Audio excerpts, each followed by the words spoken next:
and welcome to Alzheimer's Speaks Radio. I'm your host, Lori LeBay, and I'm so excited that you're joining us today.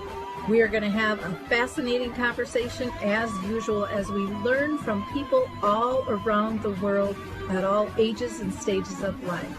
Stay tuned as we shift our dementia care from crisis to comfort. Here we go. What you think about, you will bring about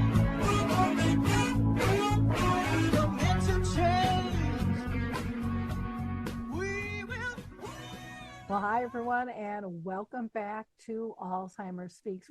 We're going to be talking today with Rhodes Scholar, which does educational travel for older adults, caregivers, and grandparents. Well, ladies, I am so excited to have this conversation. We've been on the books for a while, but I think what you guys are doing at Rhodes Scholar is incredible. And I think more people need to know about it, especially in the dementia and caregiving realm. So I like I said, I appreciate you guys all taking the time to be with us today. I'm going to ask that each of you introduce yourselves. And Anne, if you want to go ahead and introduce yourself. Absolutely. Thank you, Lori. Thank you so much for this opportunity to come speak about Rhodes Scholar. My name is Simanis, and I'm the Associate Vice President of Advancement here at Rhodes Scholar, and I've had the pleasure of working here for nearly 24 years. Oh, wow. So you've really been around and seen how I can't imagine all the changes you guys have gone through. I have. I've seen a lot and a lot of wonderful things. Well, you look like you're good for the wear and tear of it all. That's for sure. You're looking like a happy camper. Absolutely. Great. Kelsey, you want to introduce yourself? Sure. My name is Kelsey Knoedler Perri, and I'm the PR director at Rhodes Scholar, and I have been here about 8 years. My career's been mostly in travel and tourism, and I'm excited to be at Rhodes Scholar, spreading our mission of lifelong learning. Fantastic. Thank you. And Jean, you want to introduce yourself?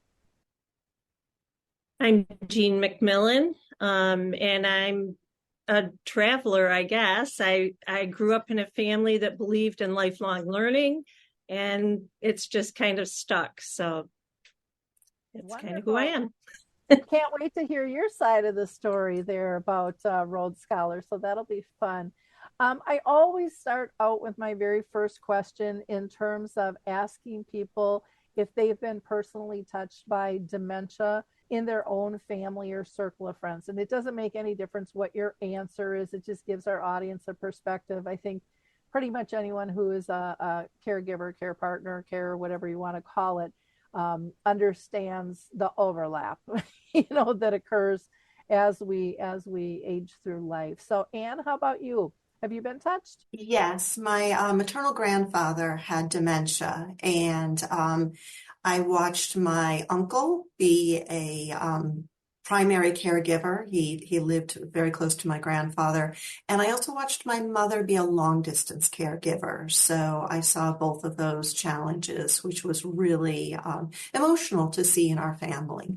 Mm-hmm. Thank you for sharing. Kelsey, how about you? Yeah, my grandmother had Alzheimer's. She passed away about 15 years ago, but she was like in her 70s, I think, when she was diagnosed. So it was a very kind of quick few years where she really went downhill. And it was, yep, I agree, very emotional for my family. It was my dad's mom. So we're all very much just kind of waiting to see if it affects the rest of us and where treatment goes moving forward. It's something that's, in our family. So it's really important to us. Thank you for sharing. So, Jean, how about you? Have you been touched by dementia? A mother-in-law had it, and it didn't affect me directly in that my husband had already passed away. But I also am now at a point where a lot of my friends are being directly affected. As we age up, we see it more frequently. Although my first friend was in her 40s when she developed Alzheimer's. Okay, thank you. Wow. Kelsey, I wanted to ask you if you can kind of set us up on who is Rhodes Scholar and how long have they been around, and just kind of set the stage by telling us a little bit about the history of the organization. Yeah, I would love to. So Road Scholar's been around almost for 50 years. We're celebrating our 50th anniversary next year in 2025. So when we were founded almost 50 years ago, we were founded as Elder Hostel. So a lot of people might recognize that name more than they even recognize Road Scholar. And when we were founded almost 50 years ago, the format was a little bit different. So we were taking older adults to college campuses, and they were staying in the dorms, and they were taking classes in the lecture halls, and they were eating in the dining halls. So it was really more of kind of a back to campus experience. And we've always been a nonprofit since the beginning, but we've kind of evolved over the last 50 years to become more of an educational travel organization. So now you're more typically going to stay in a hotel or a retreat center. You won't be staying in dorms anymore. But our focus is really still on education and learning. And so all of our programs are more about experiential learning. There are still classroom elements and lectures incorporated into most of our programs, but it's not so much sitting in a classroom all day. You're sort of out in the field, wherever you're traveling, learning about whatever you're learning in person. Okay, great. And Jean, you have been, I've told, on 10 different programs. What has been the difference in terms of the range? Were you part of Elder Hostel, in that format at all, or has it always been with Rhodes Scholar? So I was not involved during Elder Hostel. However, my parents started traveling with Rhodes Scholar in 1975 when it was founded. And they're the ones who kind of got me going on it. So the age range, when I started 12 years ago, I wasn't the youngest by any stretch, but I was one of the younger ones. I'm 70 now, so I must have been 58 then. Yeah. And I just came back from a grandparent trip in Costa Rica, and the grandmother there was in her 80s and did everything with us. Oh, fun. I love that you're doing this grandparent thing. I love that you're doing the caregiving thing. And I'm just going to throw this back to Kelsey quick, because I'm involved with, and not so much, I've stepped back a little bit, but there's a lot going on with air travel and training for TSA for people with dementia. Do you get families coming together so it's not just caregivers, but also maybe their loved one that might have some form of dementia? No, I know I've definitely heard of people traveling with their loved one who has dementia in the past, but it's not something that I hear a ton of. I don't know, Anne, if you can speak to that at all. I hear it on occasion as well. Usually people who have been traveling with Road Scholar for a while may kind of take a step down in activity level if there's dementia involved, or other challenges to air travel or higher activity level travel. So definitely hear about it on occasion. We're also hearing a lot of our participants who are now caregivers for loved ones with dementia who are transitioning into our Road Scholar at Home programs, which is our virtual programs. We actually did a short film with the BBC last year with one of our participants from northern Wisconsin. I know you're not too far from there. And she is a caregiver, I'm sorry, for her husband who has dementia and has some other health issues as well. So that's another thing that's sort of related, and we're starting to see that transition for people who can't travel. Okay, fantastic. I know with the travel stuff at my end, they work with the Sunflower Lanyard. And I don't know if you use that, but it's for disabilities, invisible disabilities and stuff. And that has been huge now that that's been opened up to people with dementia and making them more secure in their travel. And then with the training that's starting to happen, here in the U.S. on just with TSA and getting through all of that process. I know over seas, they've been way more proactive with that than we have been here. So Interesting. kind of fun to see all of the changes. Jean, I want to hop back to you because, you said you just came back from your grandchild, with your grandchild on this Rhodes Scholar program. How was that for you and for them in terms of, I would imagine that's just such a powerful relationship building moment and creating memories. Yeah, it absolutely was. This was my third grandchild and the third trip with Rhodes Scholar. And what I've come back every single time is finding out that we're a lot better friends than we were before, especially with this one who was so affected by COVID. He lives quite a distance from me, about 7 hours. So during COVID, we didn't get together for 2 years as he was coming up through. And I missed a lot, but we had a great time. He told me on more than one occasion at the end of the day, boy, this was the best day, wasn't it? And he's 12 and he's too cool to be like that. So for him to say that to me really meant a lot to me. And since then, we got back just around the 4th of July. And since that time, I've heard from him more often than I ever did in the past. So it's pretty exciting. My other grandchildren live near more closely to me than that, and I can see them more regularly, but it definitely made a huge bonding difference for us, I would say. Mm-hmm. Oh, yeah. So was it just the two of you that went then? Yes, Rhodes Scholar offers two different kinds of programs. One is a family program, and usually the family programs are also offered as grandparent programs, but I chose to only take a grandchild with just me. That was my decision. I encouraged them to figure out where they wanted to go and what they wanted to do first to go. And once they decided, we looked through all the different things that Rhodes Scholar offered, and we found things that fit all three of them so far. So I'm looking forward to one more trip to Iceland with the last grandchild this year. So. Wow. What were your three trips that you've taken so far? Where did you guys go? The oldest grandchild, we went to England. We actually were in Oxford for a little over a week. He was very interested in Harry Potter. That program's now offered in a different way. But we ended up having a lot of really interesting trips, side trips, because not only do they do the things they tell you that you would expect by the title, but a lot of other things too. The second one, we went to Mexico and we traveled all around the Yucatan area and learned things that I had no interest in learning when I left, but found out a lot. I'm much more knowledgeable about Mexico than I was there. And this last one was to Costa Rica with the oldest. And it's the only time I've traveled with the 12 to 15s. My other two grandchildren were 9 when I took them. So it was a little different experience being with preteens. Wow. I just think that is so exceptional to be able to do that. I know so often I hear people saying, they want to travel, but maybe they're alone. They don't have a partner, and they just don't know how to do it. They're not sure they're comfortable with that. And it sounds like Rhodes Scholar, and I don't know if you're, married or have a partner or not, but I'm just saying it's just such a cool way for anybody to be able to get involved and to be able to have these family packages where I would imagine you can go alone as well. Is that correct, Anne?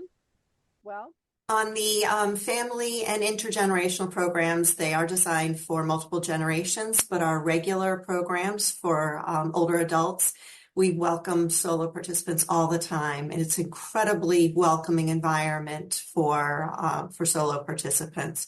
Great way if you're not sure about a location or the language to be able to see and do so much more than you could on your own. Well, in that feeling of, I think, safety and security nowadays, because travel's gotten kind of wacky out there, you don't quite know what to expect. I would think that would give people a lot of comfort. Plus, I would imagine there's some great friendships made that, you just knock it up against people that, want to explore and travel. And I know when we've gone on vacation, we always meet people.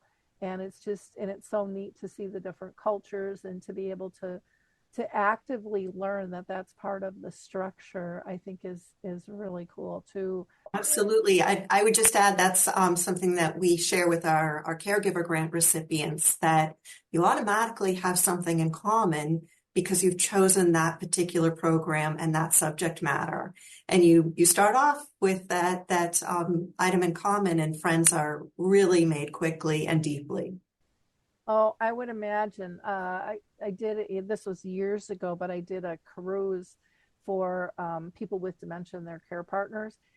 They wouldn't go to bed. I mean, they were up early participating in things, and they stayed up late. And everyone, even themselves, were surprised, but they were so energized and having so much fun, and made lifelong friends. I mean, from all over the world. It was really just such a privilege to be able to watch that happen.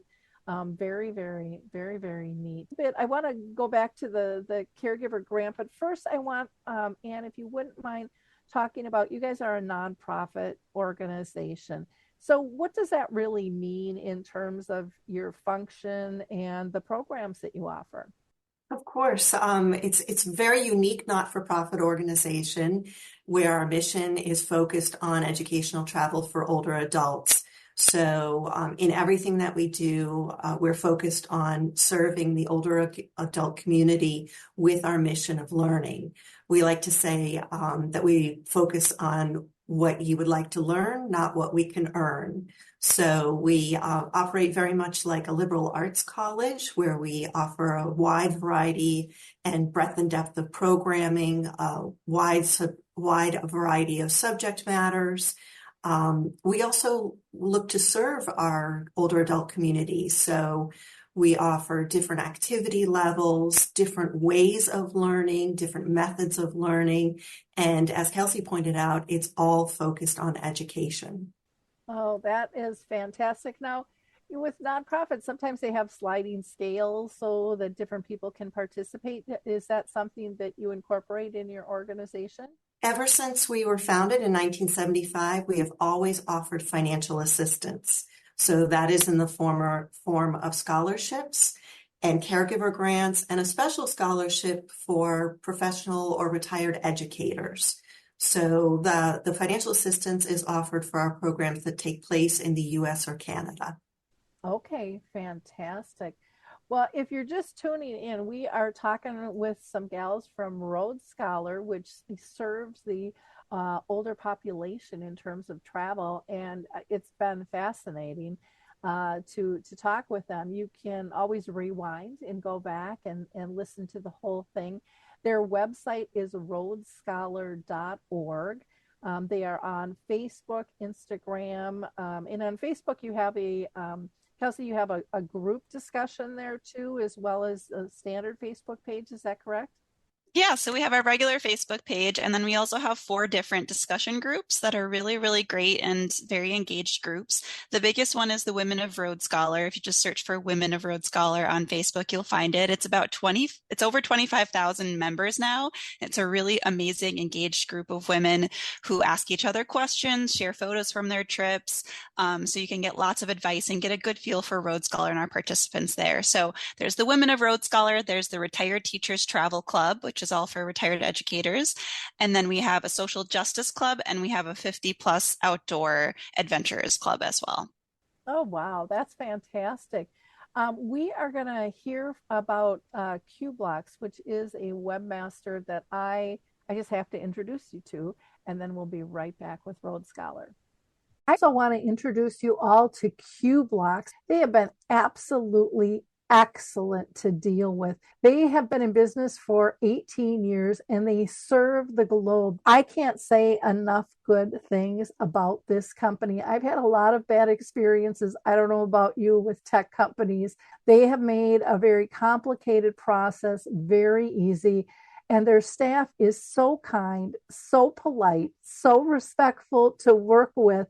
And when I am frustrated and ready to pull my hair out, they just smile and tell me everything's going to be okay. And they really are just on top of the communication, which alleviates so much stress as an owner when you're dealing with tech issues. You can get a 10% discount. Visit them at Qblocks at CUEBLOCKS.com, or you can email them at letstalk@qblocks.com.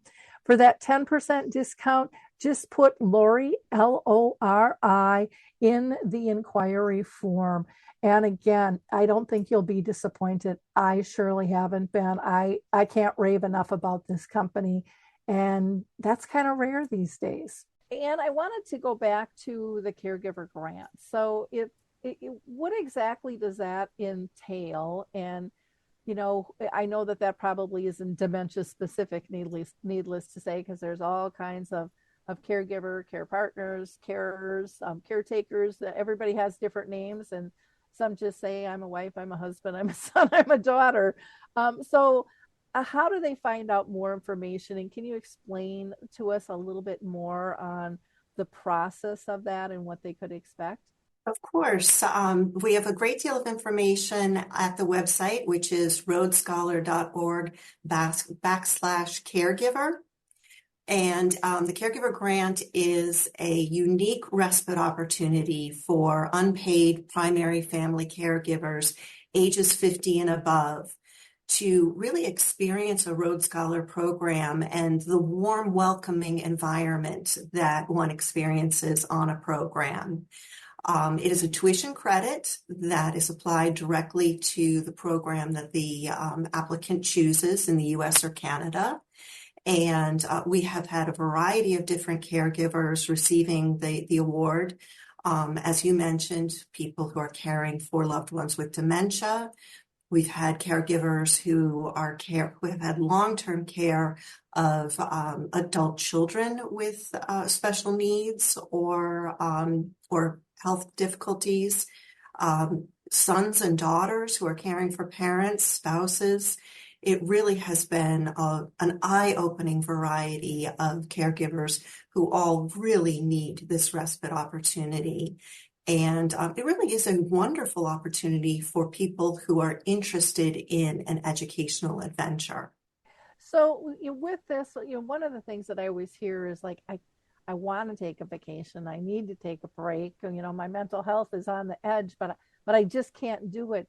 Do you find most people are able to do that while they're caring and actually take that respite, or can they take it after maybe their journey is over?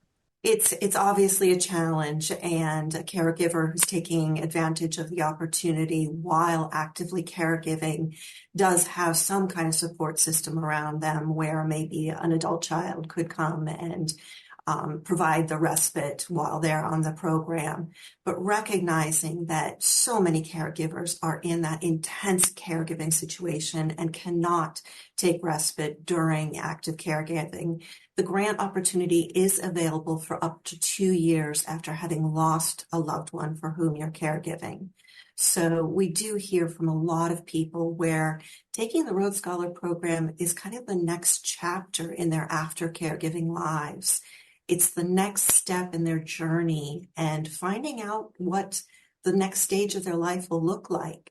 We've had people who have chosen an area that they may want to relocate to. They've chosen a specific subject matter that they want to get back into, whether it's art or something that's active, like getting back into bike riding or a language. So it really is a wonderful, unique opportunity that we try to make available to caregivers, no matter what stage of caregiving they're in. That is so cool. I know, like when my dad died back in 2001, I didn't even know who I was.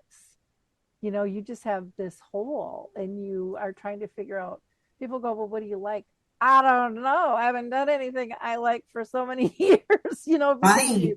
we lose ourselves in that journey. So to be able to explore, and I know for me, that's what I did, on my own, was just kind of travel and try to figure out who do I want to be in this next chapter of my life, and then I did a little better after my mom passed, because I had been through it once, but it was, it was really a process. So I appreciate that people can do it when they're actively caring, or, up to that 2 year piece. Now, for the grant, does it cover all costs or a portion of costs, or how does that work, or does it vary per grant? It varies by the program selected. So it's a grant of up to $2,000 towards a program in the US or Canada that costs up to $2,500. At a Okay. minimum, you will be asked to pay the deposit, the applicable deposit for the program you selected. And deposits range from $100 to $250. Once on the program, almost everything is included. Lectures, field trips, most meals, accommodations, transportation on the program, and the experience with the people with whom you're going to be connecting and having that social environment, which is also really important for caregivers to step out of their day-to-day experience. Wow. What's the range of cost with your programs? Is there a kind of a high and a low? I would imagine there's quite a variety. There is a wide variety. We have programs that take place in what we call retreat centers that are really focused on the educational aspect and the basics of accommodations and meals, lovely locally sourced meals. That's on the lower end, around $1,500. Sometimes with a single supplement included. And then we range all the way up to programs that are living and learning that take place over 6 weeks in an international location, and they cost much more than that. Unfortunately, the caregiver grant isn't available for those, but we do make it available for programs that cost up to $2,500. Okay. I was going to ask, I know that you said that there was that limit of the 2,500. I didn't know if somebody could use that grant towards it and then pay the rest. Great question. Because it is financial assistance, we do have some financial means testing, which is why we have the upper limit. Okay. So that's $2,500. And right now there's about 260 programs available under that limit. So there are a lot to choose from. Wow, that's incredible. Kelsey, I wanted to go back to you and talk about kind of the range of programs. I mean, 260 programs, is that in a year time frame? I mean, that's a lot of programs. Yeah, that's just the variety of programs that we have. We have thousands of programs across the country and around the world. And it really, as Anne was touched on this a little bit, but we have a variety of activity levels, things you want to learn about, destinations, price ranges, duration. So the best way to kind of figure out what is maybe the best place to start is just to head over to our website, which is roadscholar.org, and that's ROAD scholar. So make sure you spell that right, .org, and then click on the Find a Trip tool, and you can filter all of our thousands of programs by all of those things, by activity level. You can filter our grandparent programs. You can filter things like we have women's only programs. We have new programs for solos only. You can search by what you want to learn about. So there's lots of different filters you can use there to kind of narrow in on some of the programs that might be the best for you. I love that you've made it so simple, to really be able to zone in. And I think, when you do that, it's just such a door opener too for people to be able to zone into their interests, because I would imagine, and I don't know, maybe I'm a unicorn out there, but you don't always know what you're interested in until it pops up and somebody's talking about it. I mean, you don't know it's an option. It's kind of like caregiving. You don't know what you don't know until you know you don't know it. And Yeah. comes before you. So I think, to me, that's just exciting. Yeah. That people can be able to search so many different ways. Yeah. And then also, some people do, like you're saying, you don't necessarily know what you're looking for. And some people just want to still browse through an old school catalog, so we do still do lots of print catalogs, and you can sign up for a catalog on our website as well, because maybe you just gonna kind of leaf through and see like what captures your attention, what sounds interesting to you, because we have hiking programs, we have bridge programs, we have language programs. You can learn how to play pickleball, watercolor. I mean, there's just about anything you want to learn about, you could find from Road Scholar. Oh, so cool. Now, one of the things that I know, as we age, I'm 64 now myself, is, what if there's a medical emergency? How is something like that handled? Do you recommend that people take out insurance, or is that a mandate type thing? I just had somebody in one of my support groups, they were out of the country and just had a medical emergency. And I mean, it could have been a nightmare for them. And so how do you guys handle that? I would imagine those things come up. Yeah, I can take that one. So all of our programs include the Road Scholar Assurance Program, which is essentially like the medical side of travel insurance. So that includes 24/7 emergency support, as well as things like medical evacuation if you're outside the country, medical care, things like that. And then also we do offer travel insurance as far as cancellation insurance at an extra cost, and we always encourage that because you never know what's going to happen leading up to your program, and it's going to cause you to maybe have to cancel or delay your trip. So we always encourage everybody to get that upgrade to add on the extra travel insurance as well. But we do include that assurance program, that health benefit in all of our programs. It's included in the cost. We know how important that is for people, for older adults, and so we have that included in the cost of all of our programs. Oh, that's fantastic. I would think that's just a relief. And I know, like when I was a younger traveler, I did think of that, because you just like, I can handle anything, But it's like now, I mean, we have all these bugs and diseases, and I mean, there's just so many weird things, and the weather, and I mean, there's so many things that can come up. Plus, yourself, possibly, getting sick and Yeah, or a loved one, a family member too. So exactly.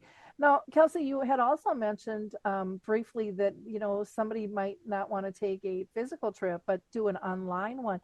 Tell us about that, because I think that sounds really interesting too for many.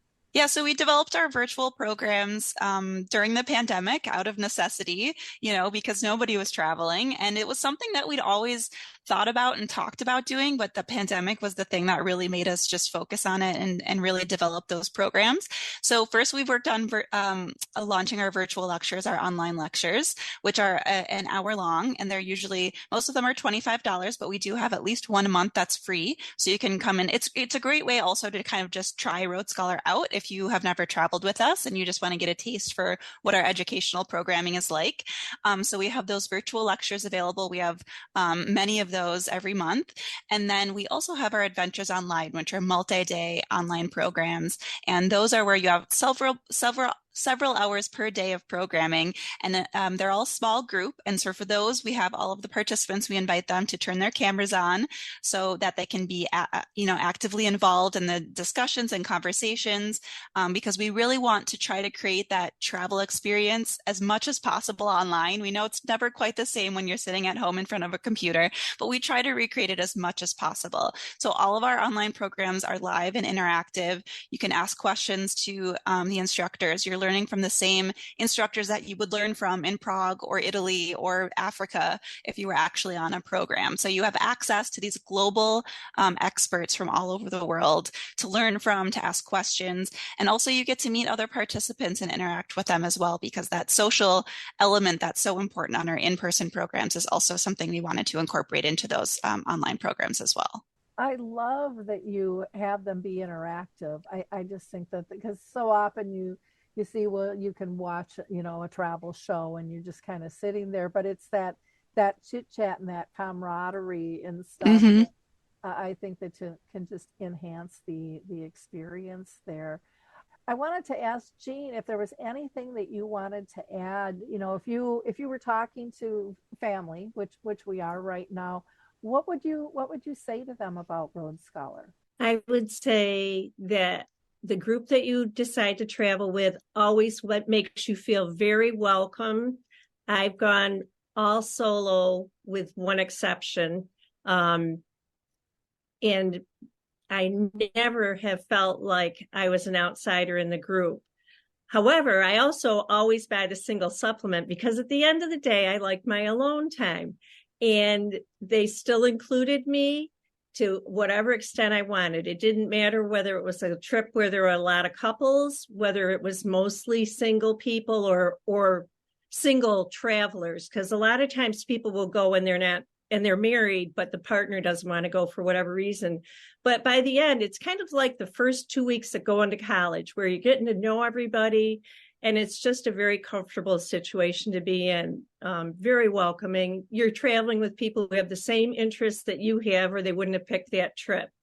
And I've made some friends. There are 6 from one trip in particular that we still stay in touch all the time. It's probably every 3 or 4 months we hear from each other. Wonderful. Have you set up any other like travel trips with some of these friends in the future, or is just more of a connection that you keep? it just happens that we all had different interests and went our own ways, but we share through Facebook, we share all of our pictures. So it's almost like going to Japan, or one went on a safari in Africa. They tend to put the pictures on, and you can almost, it's a bit like being there from a distance. And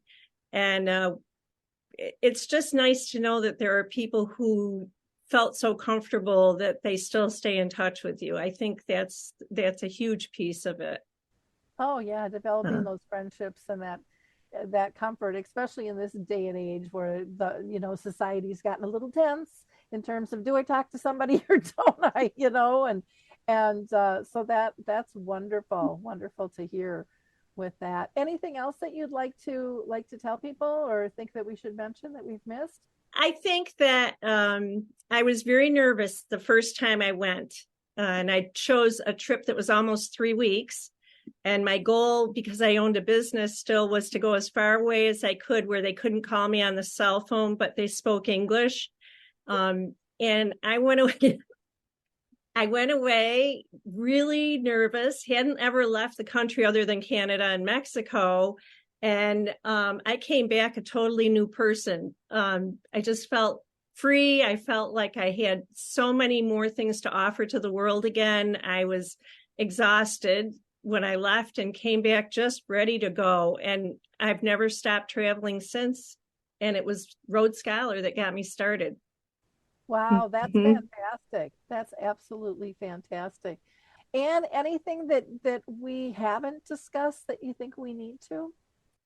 I would just add to Kelsey's wonderful description of the Adventures Online, the multi-day online courses. We offer scholarships for those as well.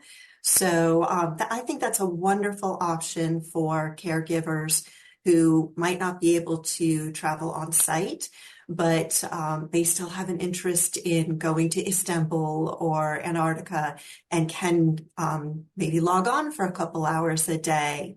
We also hear from caregivers who, on their own or with their loved one, will do some armchair travel, looking through the Rhodes Scholar catalog.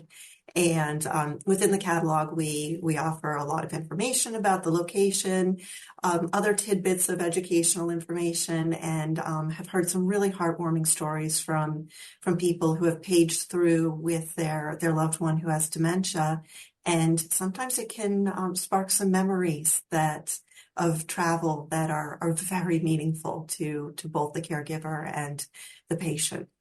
Yeah, that reminiscing is so important. And there's a new study I just got in my email, and I can't remember who's doing it, but it's about lucid moments, and it's amazing what can trigger that lucid moment where they're just back in and they're not missing a beat at all. It's a pretty beautiful thing to experience and be part of. So what is the biggest change that you've seen, and in all your years here? I mean, it seems like you guys have really gone through a lot of probably growing pains too with a lot of the switching up and things, but what have you seen as the biggest changes and the biggest benefits to those that travel with you? I would say the biggest change has been technology. I started about 6 months after we started accepting credit cards online, which was a big deal. And now we're offering multi-day programs online and have an incredibly robust website with so much information, so many tools for travel. And it's just really a wonderfully interactive tool to find and take a program, whether it's online or in person. But the benefit has remained the same since I started, and from even people I spoke with way back who started in 1975, like Jean's parents. The benefit is the engagement and the exercising of body and mind, and addressing a really important issue with seniors, and that's the issue of loneliness. That again, when you choose a program, you're joining truly a group of friends, and the friendship can continue. As Jean pointed out, we heard from a lot of people throughout the pandemic who kept in touch, and continue to keep in touch to this day. So our mission has not changed. And while the technology has, we are still seeing the same outcomes of the benefits of educational adventures. Wonderful. So when somebody books with you, do you book travel for them or do they have to book their own travel? I can take that one. So most of our programs, the flights are not included in the price of the program. If you're traveling internationally, we do have a travel services department that can book the flights for you. So they can take care of all that. And then if you book your flight through us, then you also get a free transfer included from the airport right to the hotel. So everything can be included. Some people still like to book their stuff on their own if they, have specific airlines that they like to use or, that kind of thing. But we can book the international flights for you. If you're traveling domestically, then you do have to get yourself to the program on your own.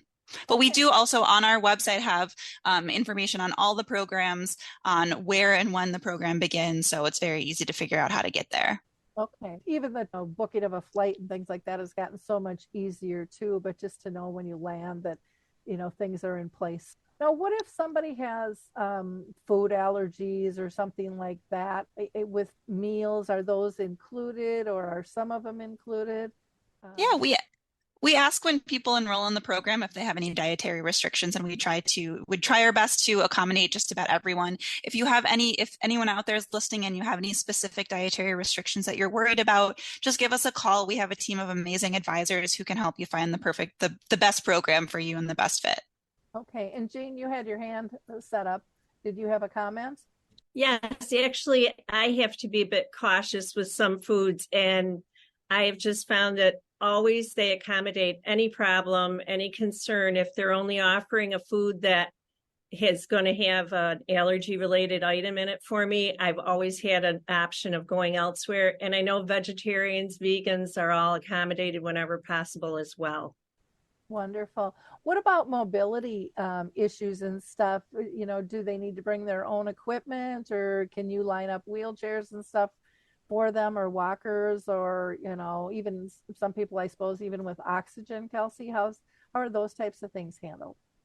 That's a good question. I would say as far as mobility restrictions, it's very similar with dietary restrictions that we try to accommodate anybody to find the right, we can find a program for just about anybody. Just give us a call and we'll talk you through your specific needs and find the right program for you. I'm not sure, Anne, about renting equipment. I've never had that question before. Do you know that answer? It depends on the program. There are some programs where we can provide equipment.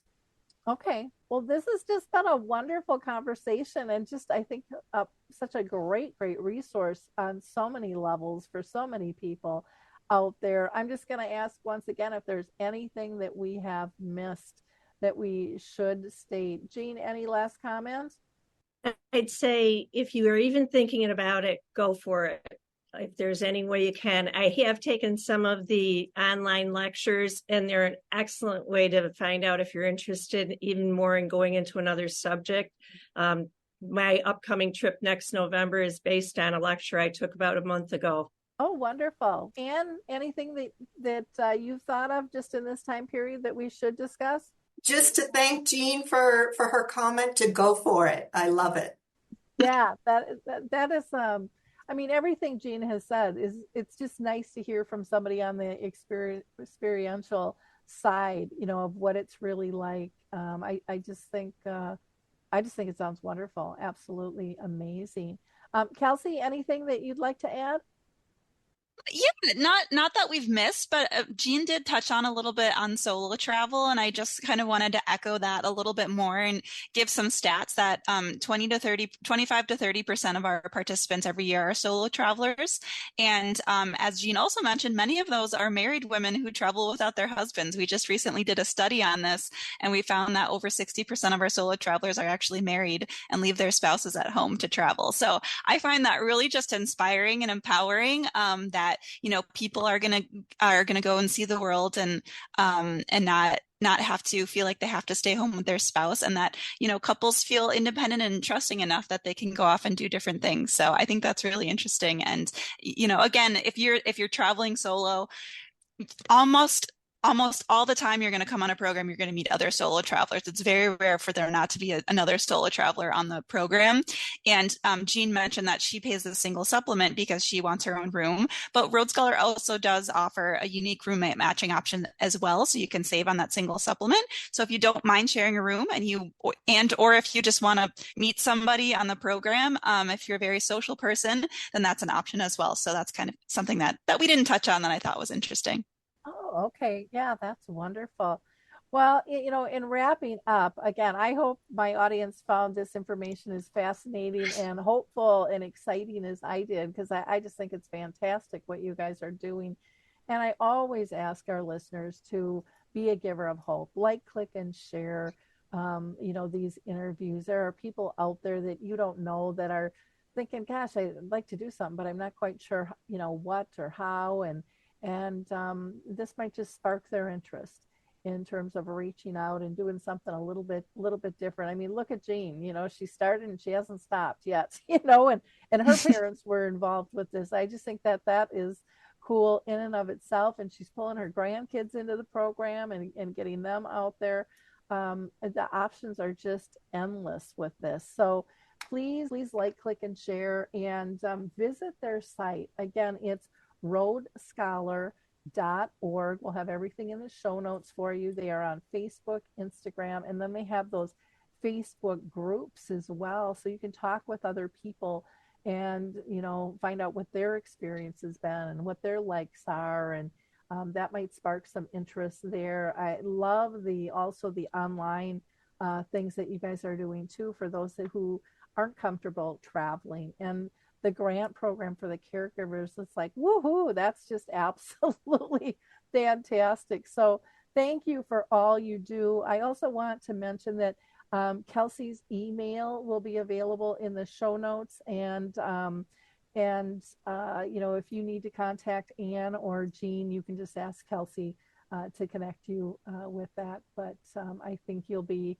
set and ready to go with all that contact information. So again, thank you, ladies. Very, very exciting to see all you're doing and how you're changing as the world is changing too with the needs. So I had to laugh, when Anne said, when you first started taking credit cards online, because that's just a given. And there's probably young people listening going, what? How did you pay? But we've gone through an awful lot of changes through the eras and stuff. And it's nice to see a company really step up and adapt and expand to meet the needs. One question I didn't ask, and I guess I will before I end the show, and that is, can people suggest, trips and programs to you? And do you look at that, or is that something that's just done internally? And Kelsey, I'll throw that to you. Of course, we're always looking for more ideas. We really see ourselves as an innovative organization. And so anything that you feel like we do offer thousands of programs, and there's pretty much something for everyone. But if you think something is missing, or there's a place that you want to go or something you want to learn about, absolutely reach out to me or reach out to Rhodes Scholar. And we are always open to ideas. Fantastic. Well, again, thank you so much. And thank you to our listeners. We'll catch you next time. Thank you. Thank you. It's time to rethink, renew, and reimagine retirement. Hey everybody, Jared Sebesti here, host of Retire Repurposed. Now, this podcast is about the non-financial parts of retirement, which many times can be even more challenging than the financial. We believe retirement is not the end, rather the beginning of what could be the most impactful, purposeful, and fulfilling season of a person's life. So don't retire. Become repurposed. To listen now, search Retire Repurposed on your favorite podcast platform, Senior Resource, or Life Audio.